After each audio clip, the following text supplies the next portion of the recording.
Hello everyone, welcome back to my terrace. ನಾನು terrace gardening ಶುರು ಮಾಡಲಿಕ್ಕೆ ಎರಡು ಮೂಲ ಉದ್ದೇಶಗಳಿದೆ. ಅದರಲ್ಲಿ ಮೊದಲನೇದು ಬಂದುಬಿಟ್ಟು ನಮಗೆ ಯಾವ್ದು ಖುಷಿ ಕೊಡುತ್ತೋ, ಯಾವ್ದು ನಾವು ಇಷ್ಟಪಟ್ಟು ಮಾಡ್ತೀವೋ ಆ ಕೆಲಸಗಳು ಮಾಡೋದ್ರಿಂದ ನಮ್ಮ ಮೈಂಡ್ ತುಂಬ ರಿಲ್ಯಾಕ್ಸ್ಡ್ ಆಗಿರುತ್ತೆ ಅಂತ.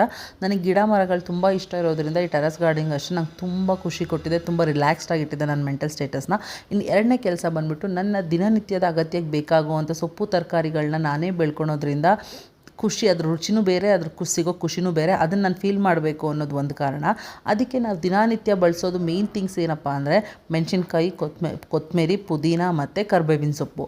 ಇಷ್ಟು ಅವಶ್ಯಕತೆಗಳನ್ನ ತೀರಿಸ್ಕೊಳೋಕ್ಕೆ ನಾನು ಒಂದೆರಡು ಕರ್ಬೇವಿನ ಗಿಡ ಹಾಕಿದ್ದೀನಿ. ಬಟ್ ಇವತ್ತಿನ ಟಾಪಿಕಲ್ಲಿ ಬಂದುಬಿಟ್ಟು ನಾನು ಮೆಣಸಿನ್ಕಾಯಿ, ಒಂದು ಮನೆಗೆ ಸತತವಾಗಿ ಬೇಕಾಗುವಷ್ಟು ಮೆಣಸಿನ್ಕಾಯಿ ಸಿಗಬೇಕು ಅಂದರೆ ಒಂದು ಟೆರೆಸ್ ಗಾರ್ಡನಲ್ಲಿ ಎಷ್ಟು ಮೆಣಸಿನ್ಕಾಯಿ ಗಿಡಗಳಿರಬೇಕು, ಅದನ್ನು ಹೇಗೆ ಪೋಷಿಸಬೇಕು, ಹೇಗೆ ಅದನ್ನು ನೋಡಿಕೊಂಡ್ರೆ ನಮಗೆ ನಮ್ಮ ಅಗತ್ಯಗಳ ಪೂರೈಕೆ ಆಗುತ್ತೆ ಅನ್ನೋದನ್ನು ಫಸ್ಟ್ನೇ ಮೆಣಸಿನ್ಕಾಯಿ ಗಿಡ. ಈ ಗಿಡ ನಾನು 5 ಲೀಟ್ರ್ ಕಂಟೈನರಲ್ಲಿ ಬೆಳೆದಿದ್ದೀನಿ. ಮತ್ತು ಈ ಗಿಡದ್ರಲ್ಲಿ ನಾನು ಮಾಡಿದ ಒಂದೇ ಒಂದು ಮಿಸ್ಟೇಕ್ ಏನು ಅಂದರೆ, ಗಿಡ ಇನ್ನೊಂಚೂರು ಮೇಲೆ ಬರಬೇಕಿತ್ತು, ಅದಾದಮೇಲೆ ನಾನು ಗ್ರೂಮ್ ಮಾಡಬೇಕಾಗಿತ್ತು. ನಾನು ಮುಂಚೆನೇ ಗ್ರೂಮ್ ಮಾಡಿರೋದ್ರಿಂದ ಗಿಡದ ಒಳಗಡೆ ಕಾಯಿ ಎಷ್ಟು ಬಿಡುತ್ತೆ ಅನ್ನೋ ನಾನು ಕರೆಕ್ಟಾಗಿ ಕಾಣ್ತಿಲ್ಲ.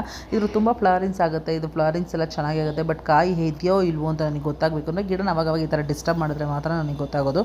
ಇದನ್ನು ಒಂದು 2 ಇಂಚಿದ ಮೇಲೆ ಬಂದಮೇಲೆ ನಾನು ಚಿವುಟಿದಿದ್ರೆ ಇದು ಅಷ್ಟು ಕಷ್ಟ ಆಗ್ತಿರಲಿಲ್ಲ. ಆ್ಯಂಡ್ ನೆಕ್ಸ್ಟ್ನೇ ಗಿಡನ ಅಷ್ಟೇ, ಆ ತಪ್ಪನ್ನು ನಾನು ಈ ಗಿಡದಲ್ಲಿ ಮಾಡಿಲ್ಲ. ಈ ಗಿಡ ನೋಡಿ ಸಾಕಷ್ಟು ಬೆಳೆದ ಮೇಲೆ ಇದನ್ನು ಚಿವುಟಿದ್ದೀನಿ. ಇದು ಇವಾಗ ಫ್ಲವರಿಂಗ್ ಸ್ಟಾರ್ಟ್ ಆಗ್ತದೆ. ಫರ್ದರ್ ಇದರಲ್ಲಿ ನನಗೆ ಒಳ್ಳೆ ಎಕ್ಸ್ಪೆಕ್ಟೇಷನ್ಸ್ ಇದೆ, ಗಿಡಗಳಲ್ಲಿ ಚೆನ್ನಾಗಿರೋ ಕಾಯಿ ಬಿಡುತ್ತೆ ಅಂತ. ಇನ್ನು ಮೂರನೇದು ಬಂದುಬಿಟ್ಟು ನಾನು ಗ್ರೋ ಬ್ಯಾಗಲ್ಲಿ ಬೆಳೆದಿದ್ದೀನಿ. ಇದನ್ನು ಬೇಗ ಚಿವುಟಿದ್ದೀನಿ, ಬಟ್ ಪ್ರಾಬ್ಲಮ್ ಇಲ್ಲ, ಗ್ರೋ ಬ್ಯಾಗ್ ಆಗಿರೋದ್ರಿಂದ ನಾವು ಗ್ರೋ ಬ್ಯಾಗ್ನ ಫೋಲ್ಡ್ ಮಾಡ್ಕೋಬೋದು. ಸೊ ಇದು ನನಗೆ ಒಳ್ಳೆ ಗಿಡ ಆಗಿರುತ್ತೆ, ಇದು ಫ್ಯೂಚರಲ್ಲಿ ನನಗೆ ಒಳ್ಳೆ ಚೆನ್ನಾಗಿ ಕಾಯಿ ಬಿಡುತ್ತೆ. ಈಗ ಆಲ್ರೆಡಿ ಶುರುವಾಗಿದೆ, ಬಟ್ ಇದು ಬೆಟರ್ ವರ್ಷನ್, ಫರ್ದರ್ ನಾನು ಕಾಯಬೇಕು. ನೆಕ್ಸ್ಟ್ ಬಂದ್ಬಿಟ್ಟು ಈ ಗಿಡ ಮಲ್ಲಿಗೆ ಹೂವಿನ ಪಾಟ್ ಒಳಗೆ ಬಂದಿದ್ದು. ಸ್ಟಾರ್ಟಿಂಗಲ್ಲಿ ಕಾಯಿ ಚೆನ್ನಾಗೇ ಬಂತು 1-2 ಸಲ, ಬಟ್ ಇವಾಗ ಅದು ಕರೆಕ್ಟಾಗಿ ಕಾಯಿ ಬಿಡ್ತಿಲ್ಲ, ಬಿಕಾಸ್ ಇದ್ರ ಪೌಷ್ಟಿಕಾಂಶ ಇದರಲ್ಲಿರೋ ಸಾಕಾಗ್ತಿಲ್ಲ. ಸೊ ಮೆಣಸಿನ್ಕಾಯಿ ಗಿಡಗಳನ್ನು ಆದಷ್ಟು ನಾವು ಸಪ್ರೇಟಾಗಿ ಬೆಳ್ಕೊಂಡ್ರೆ ಅದರ ರಿಸಲ್ಟ್ ಸಿಗೋದು, ಈ ಥರ ಜೊತೇಲಿ ಬೆಳ್ಕೊಂಡ್ರೆ ರಿಸಲ್ಟ್ ಸಿಗಲ್ಲ. ಇದು ನನಗೊಂದು ಎಕ್ಸಾಂಪಲ್ ಮತ್ತು ಅರ್ಥ ಮಾಡ್ಕೊಳ್ಳಿಕ್ಕೆ. ನೆಕ್ಸ್ಟ್ ಬಂದ್ಬಿಟ್ಟು ಇದು ಅಷ್ಟೇ ನೋಡಿ, ಇದನ್ನು ನಿಂಬೆ ಗಿಡದ ಜೊತೆಗೆ ಬೆಳೆದಿದೆ. ಸೊ ಇದ್ರ ಗ್ರೋತ್ ಚೆನ್ನಾಗಾಗಿಲ್ಲ, ಇದು ತುಂಬ ಚಿಕ್ಕದಿರುವಾಗಲೇ ಫ್ರೂಟಿಂಗ್ ಶುರುವಾಗೋಯಿತು, ಬಟ್ ಯಾವುದೇ ಫ್ರೂಟಿಂಗ್ ನನಗೆ ಕರೆಕ್ಟಾಗಿ ಬರ್ತಿಲ್ಲ. ಫ್ಲವರಿಂಗು ಅಷ್ಟೇ, ಗಿಡ ತುಂಬ ಫ್ಲವರಿಂಗ್ ಇರುತ್ತೆ, ಬಟ್ 1-2 ಫ್ರೂಟ್ ಸಿಗಲ್ಲ. ಇದೇ ಥರ ಹೆಚ್ಚಿನ ವೀಡಿಯೋಸ್ಗೋಸ್ಕರ ನನ್ನ ಚಾನಲ್ನ ಸಬ್ಸ್ಕ್ರೈಬ್ ಮಾಡ್ಕೊಳ್ಳಿ.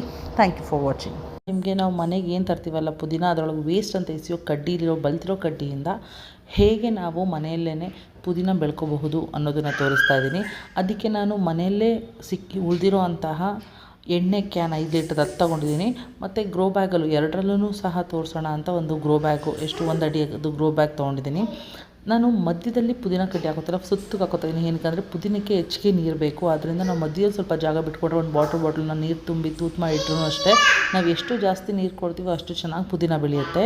ಇದೇ ಥರ ನಾನು ಗ್ರೋ ಬ್ಯಾಗಲ್ಲೂ ಅಷ್ಟೇ ಮಧ್ಯದಲ್ಲಿ ಜಾಗ ಬಿಟ್ಟು ಸುತ್ತ ಹಾಕ್ಕೊತಾ ಇದ್ದೀನಿ. ಏನಕ್ಕೆ ನಾನು ಮಧ್ಯದಲ್ಲಿ ಬೇರೆ ಯಾವುದಾದ್ರೂ ಗಿಡ ಹಾಕ್ತೀನಿ, ಯಾವುದನ್ನ ಬಳ್ಳಿ ಗಿಡ. ಪುದೀನ ನಾವು ದಿನನಿತ್ಯ ಬಳಸೋದ್ರಿಂದ ನಮ್ಗೆ ಹೆಚ್ಚು ಪುದೀನ ಬೆಳೆದ್ರೂ ಸಾಕು, ಒಂದ್ಸಲ ನಮ್ಗೆ ಅದು ಬೇಕಾಗುತ್ತೆ. ಸೊ ಅದಕ್ಕೆ ಪುದೀನ ಯಾವಾಗಲೂ ಅಷ್ಟೇ 1 ಪಾಟಲ್ಲಿ ಹಾಕೋದಕ್ಕಿಂತ 2-3 ಪಾಟಲ್ಲಿ ಹಾಕಿದ್ರೆ ನಮ್ಮ ದಿನನಿತ್ಯದ ಬಳಕೆಗೆ ಸಾಕಾಗೋಷ್ಟು ಪುದೀನ ಬೆಳ್ಕೊಬೋದು. ಇದೇ ಥರ ಹೆಚ್ಚಿನ ವೀಡಿಯೋಸ್ಗೋಸ್ಕರ ನನ್ನ ಚಾನಲ್ನ ಸಬ್ಸ್ಕ್ರೈಬ್ ಮಾಡ್ಕೊಂಡು ನನಗೆ ಸಪೋರ್ಟ್ ಮಾಡಿ.